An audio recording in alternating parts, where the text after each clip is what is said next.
Okay. Now in the third lecture we discuss about the degrees of freedom.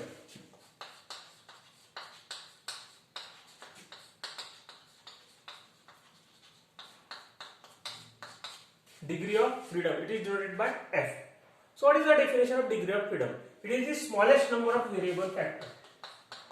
It is smallest number of variable factors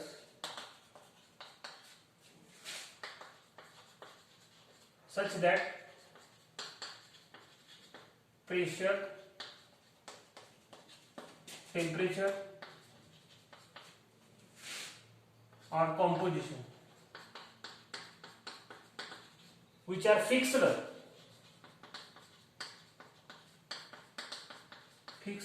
in order to describe the state of equilibrium.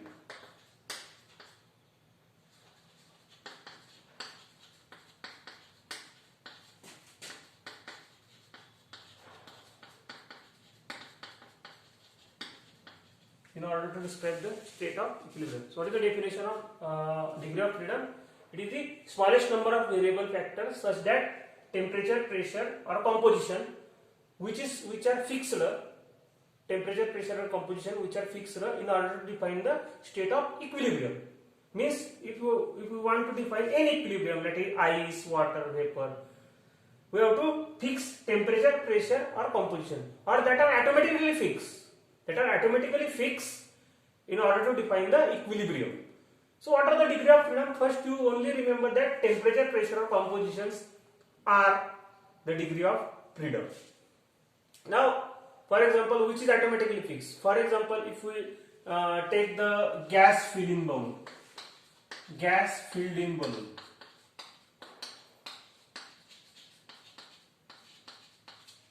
Suppose gas filled in balloon. So this is the balloon and there is the gas filled in balloon. Now we have to define, this is the one phase, we have to define this phase in terms of pressure, temperature and compositions. Okay, so as far as the gas is concerned, any gas obeys which equations? PV is equal to RT. This is the noble gas equations, PV is equal to RT. So any gas obeys this equation. So PV is equal to RT, where P is the pressure, V is the volume, T is the temperature, R is the constant. Okay. So if we want to define this gas, if the gas is filling in the balloon, if we want to define this stage, that is gas filling balloon, we have to mention pressure.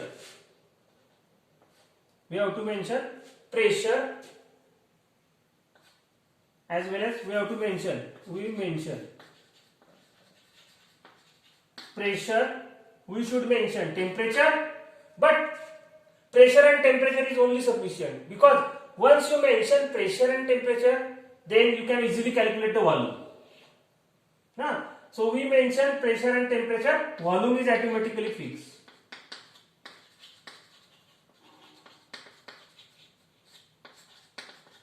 So it is not necessary to mention the volume, because once you mention pressure and temperature, you can easily calculate the volume, because if you know the pressure and temperature, so what is the volume? So V is equal to RT upon P. So you can easily calculate the volume. Okay. So in order to define this gas stage, we have to mention pressure and temperature. So two variables we should mention. Since the two variables are mentioning pressure and temperature, it is the bivariant system. So it is the bivariant. Because to express this state, to express this gaseous phase, we have to mention pressure as well as temperature. So two factors we should mention. Third is automatically fixed, but at least minimum number of two factors. Minimum two factors we mention. So it is the bivariant system. Now second example I will give you that solubility of salt in water.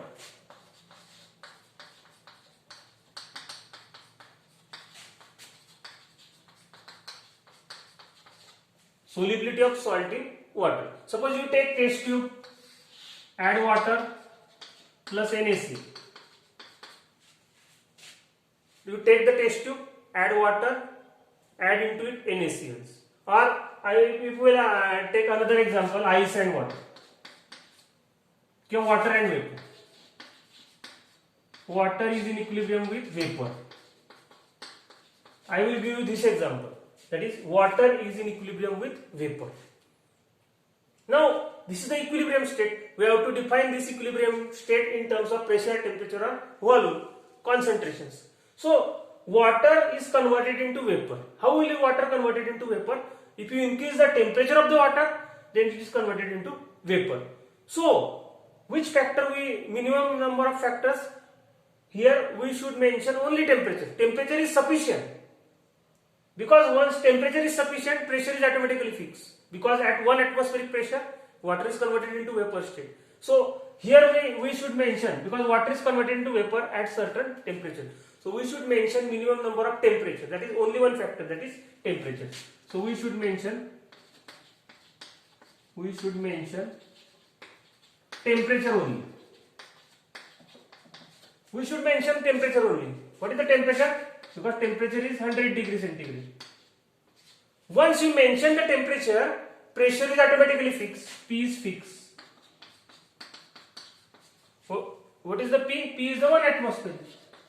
So at least you should give the temperature here.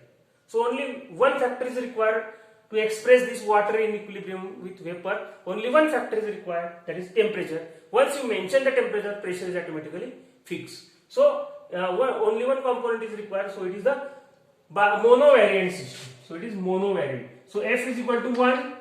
So it is monovariant. F is equal to 1. So it is monovariant system. Okay. Now third example I will give you that. Suppose ice is in equilibrium with liquid, that is water, is in equilibrium with vapor. Ice is in equilibrium with water, is in equilibrium with vapor. Okay. Now here because ice, water and vapor, these three phases in equilibrium with each other. Now these three phases equilibrium in with each other at fixed temperature and pressure. It occurs at fixed temperature and pressure. Ice, water and vapor, these three phases equilibrium with each other at fixed temperature and pressure. Temperature is also fixed, pressure is also fixed. So it is not necessary to mention temperature and pressure, because at fixed temperature and pressure, the three phases are in equilibrium with each other. So here it is not necessary to mention any any degree of freedom. So F is equal to 0 here. So F is equal to 0 means it is non-variant. It is non-variant. So because at fixed temperature and pressure, these three phases in equilibrium with each other. So it is not necessary to mention temperature and pressure, because it is automatically fixed. So F is equal to 0, that is, it is the non-variant system. So these are the degree of freedoms. Okay. So these are the degree of freedoms. Now we see here the three definitions, that is phases denoted by P, number of components denoted by C, and degree of freedom denoted by F. Okay. So these three are connected by the Gibbs phase rule. Now what is the Gibbs phase rule?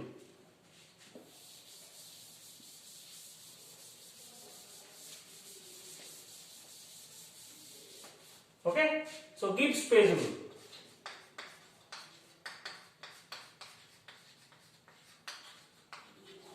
What is the Gibbs phase rule? The three quantities are connected, that is P, F and C.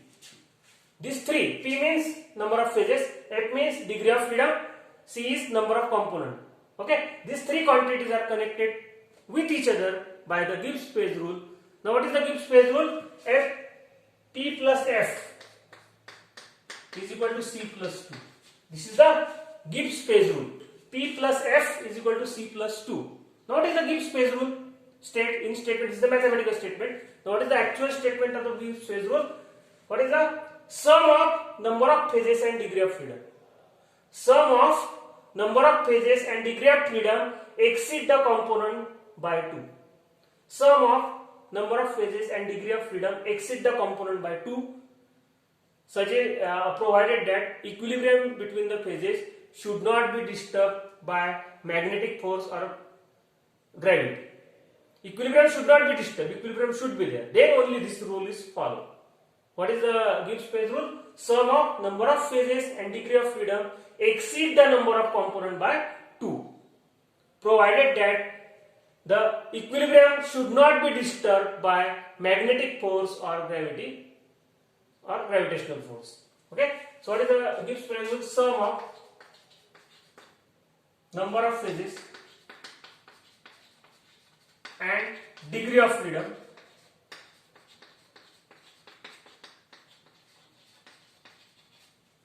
exceed the number of components by 2, provided that equilibrium should not disturb equilibrium between phases should not disturb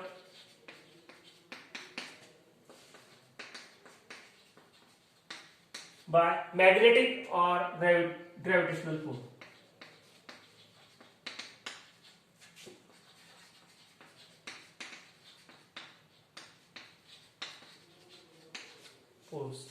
Equilibrium should not be disturbed. Then only this rule is followed. So again we write another form of this. P plus F is equal to C plus 2. That is F is equal to C minus P plus 2. Same. This equation and this equation is same. This we write in forms of this. So F is equal to C minus P plus 2. F is degree of freedom. C is component. P is number of phases. Okay. So in this way, this is the statement of the Gibbs phase rule.